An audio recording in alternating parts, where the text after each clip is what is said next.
South Africa, the good old rainbow nation with the great food, great music, okay weather, man. South Africa really is a beautiful country, and as a resident here, man, I love it. But we have to be honest, bro. South Africa has a lot of, if I can say, problems.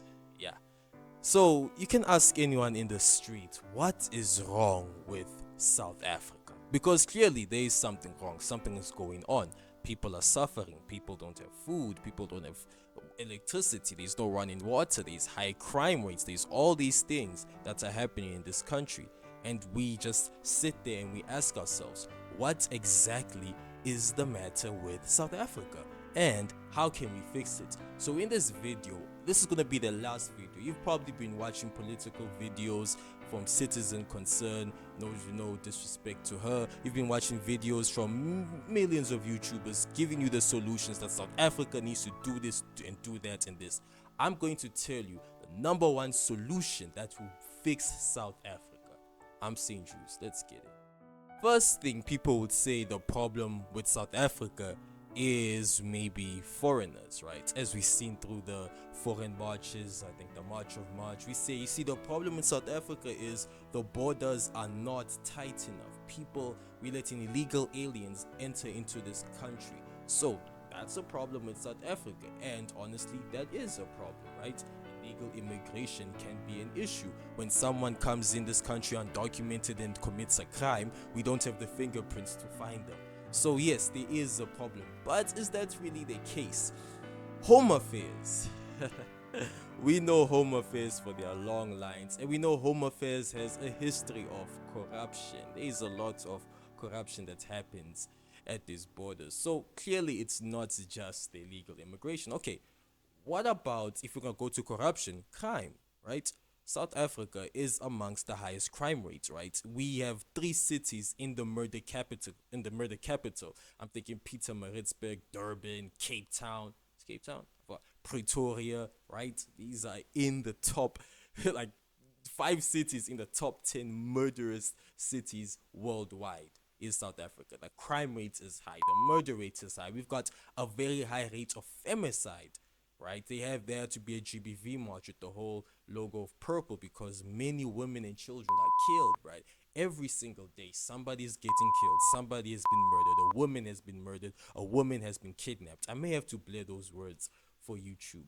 So it's crime is the problem with South Africa. Is that it? Right? Is that a crime? We have to think about, why do people commit the crimes? Is it maybe because a lot of people commit crimes such as robbery and theft because they're poor? Not everyone commits crimes to be evil, not trying to justify them, but most of them do it out of desperation. So maybe it's not just the crime. You're gonna ask someone again, okay, the problem with South Africa, the ANC government.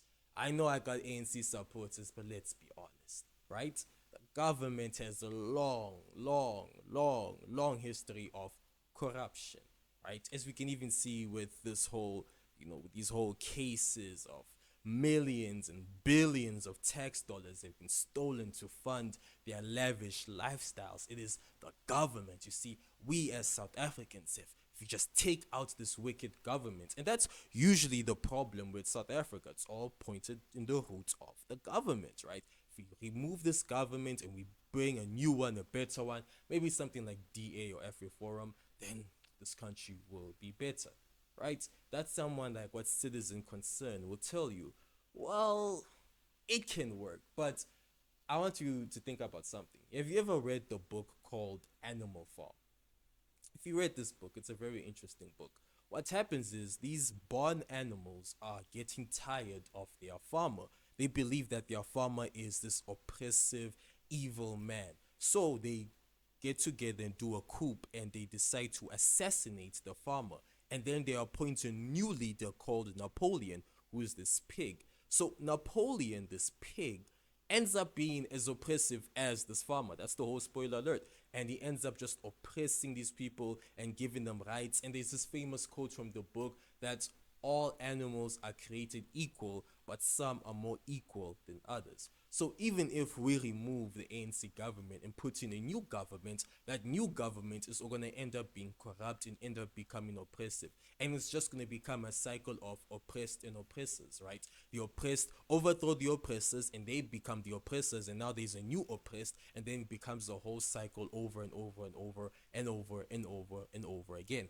If government change is what was needed to fix South Africa, then the apartheid government, which is was the most oppressive government, if we overthrew that government, we should have had a utopia. But that's not the problem with South Africa. See, the problem, I'm not saying these aren't problems. Yes, crimes, illegal immigration, the government, these corruption in the government, these are actual problems. But if we go deeper into the root, the real issue with South Africa is you.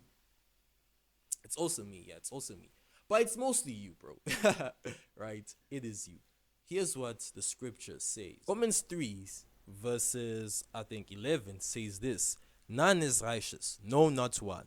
No one understands, no one seeks for God. All have turned aside, together they have become worthless. No one does good, not even one. The problem with South Africa is you. It's you and it's me. But it's mostly you. I'm just playing with you. But the problem is that we as a people have turned away from God. We have not we have sought the laws of God.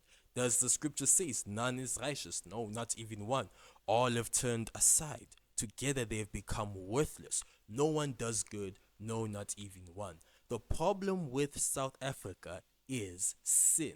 And until we deal with that problem, and that's not just the problem with South Africa, that's the problem with the whole world. Until we deal with sin, we will never see change in this land.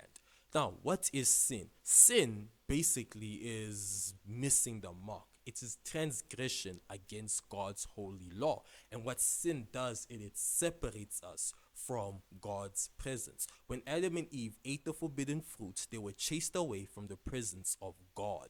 So sin, in a sense, causes a chasm, a separation between man and God.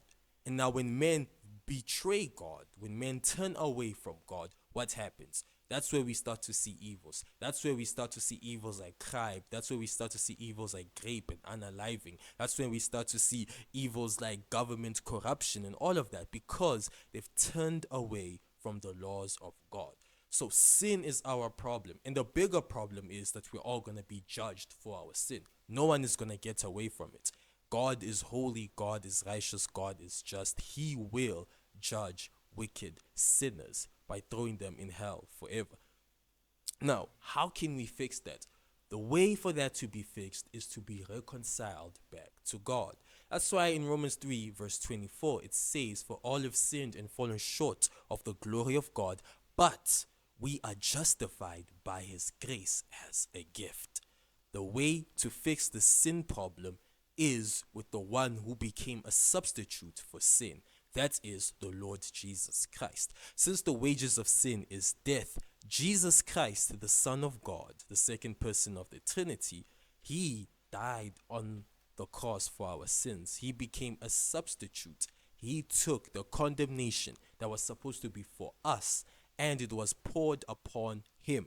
And God raised him from the dead. He ascended at his right hand and is coming back again. So that if we all repent and believe in Jesus, not only will our sins be forgiven, but we will have a new heart. So the real problem with South Africa is our sin problem. And the solution is repentance. Not just for the government, authorities, or for the criminals, but for you and me. As that famous Michael Jackson song said, right? If I want to change the world, I have to start with the man in the mirror. So we have to go back, and we have to go back to God. We have to repent and believe the gospel. Every single person in this country needs to repent and believe in Jesus. And that's when we'll start to see change.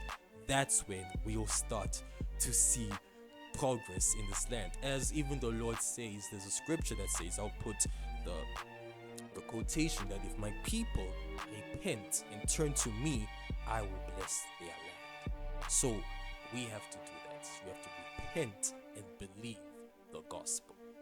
So, that's how we can fix South Africa. You don't have to watch another video about this problem and that problem and we need to do this and that. We don't have to be chasing a new politician in this.